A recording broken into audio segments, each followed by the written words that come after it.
O vaxt yoxdur bərbəzeyli yolkalar, nə pirçoskalar, nə də ki çolkalar. İndi çıxıb kepka beyzbolkalar. O vaxtları Buxara papaq var idi.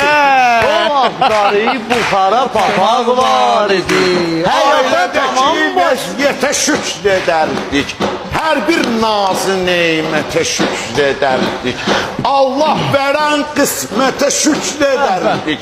Hər ailədə azı 5 uşaq var idi.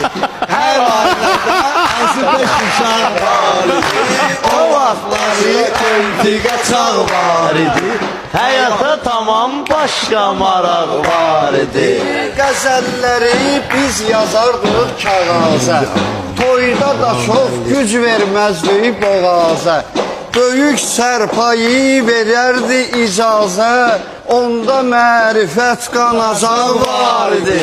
Onda mərifət qanacaq var idi. Siz bilirəm ki, neyi səsləyirsiniz. Ayağa mənə hörmət də bəsləyirsiz.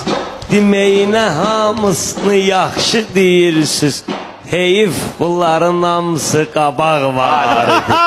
Heyif onların hamısı qabaq var idi. Çox ərzağın indi dadını bilmirik. Çox ərzağın indi dadını bilmirik. Hardan gəlib yerini zadını bilmirik. İndiki yağların adını bilmirik.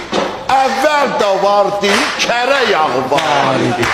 Əvvəl də vardı kərə yağı var idi. Sözdə yenilməz dağı görmüsən sən.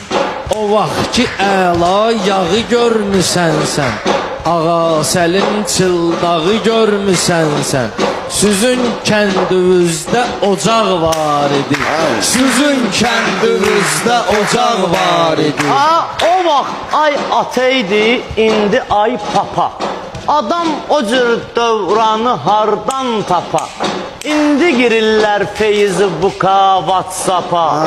O vaxt ləley vardı, varaq vardı. O vaxt ləley vardı, varaq vardı. Həyata tamam başqa maraq var.